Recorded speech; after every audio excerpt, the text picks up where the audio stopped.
अस्सलाम वालेकुम, नमस्कार। मान और सम्मान के योग्य मंच पर आसीन सांसद चौधरी करासन जी,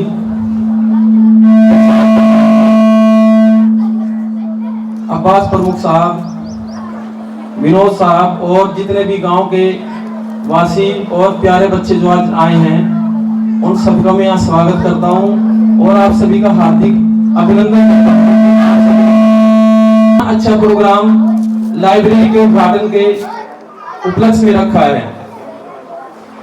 पूरी लोकसभा में मैं जानता हूँ गांव समाज के हैं, किसी भी गांव में इस तरह का लाइब्रेरी का उद्घाटन प्रोग्राम और इस तरह लाइब्रेरी किसी भी गांव में नहीं बनी है। मैं 2016 में गांव चित्तरवाड़ा में आया था, तब मैंने देखा था कि गांव के हालात किस तरह के थे, लेकिन आज देखकर खुशी हो रही है कि गांव समाज से हमारे जो युवा साथी है समाज में शिक्षा के लिए बहुत ही अच्छा योगदान दे रहे हैं, जिसकी वजह से हमारे बच्चे आज अटल आवासीय विद्यालय और अलग और जवाहर नवोदय विद्यालय में भी हर वर्ष 5 से 10 बच्चों का लगभग सिलेक्शन हो रहा है।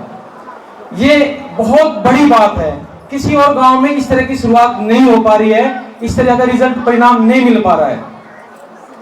आज मैं इस लाइब्रेरी के उद्घाटन के मौके पर आप सब लोगों के सामने एक गुजारिश करना चाहता हूं और इकरा जी से भी गुजारिश करना चाहता हूं कि हमारे समाज के लड़के तो पढ़ लेते हैं, लेकिन लड़कियों को पढ़ने के ऊपर जो पाबंदियां हैं और उनके लिए कोई कोशिश नहीं कर पाता है। हमारी बेटियों में बहुत टैलेंट है।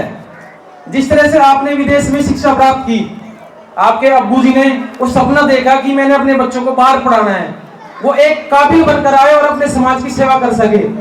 तो मैं ये एक नजरिया पेश करना चाहता हूं कि जिस तरह से आपने पढ़ाई की है, मैंने भी पढ़ाई की है विदेश से, पीएचडी के लिए मैं गया था, इंटरनेशनल डॉक्टर फेलोशिप के लिए। तो हमारी बहनें जो यहाँ बैठी हुई हैं, इनमें से भी आने वाले वक्त में हर गांव से कम 5-10 लड़कियां अगर विदेश में शिक्षा प्राप्त करके आए, आप तो एक इकरा शन है, हर गांव से कम 10 लड़कियां इस तरह पढ़ के आएंगी, तभी हमारे गांव समाज की तरक्की कर सकेंगे। ऐसे काम बिल्कुल नहीं चलेगा। ये मेरा एक दर्द है हमारे समाज के लिए। लड़कों को पढ़ाने के लिए हम खर्च कर देते हैं, उनको बाहर भेज देते हैं, रिस्क लेते हैं हर तरह का, लेकिन जो लड़कियां आज पढ़ने में काबिल हैं और मेहनत कर रही हैं, 10वीं 12वीं के बाद उनकी पढ़ाई में विराम लग जाता है। ना गांव समाज उसके बारे में सोचता है, ना हमारे प्रतिनिधि इसके बारे में सोचते हैं। मेरी गुजारिश आप माँ बाप से, अगर आपकी लड़की पढ़ने में काबिल है, आपको लगता है कि वो डॉक्टर बन सकती है, इंजीनियर बन सकती है और टीचर बन सकती है, तो उसको जरूर पढ़ाइए। वो आपका भला जरूर करेगी।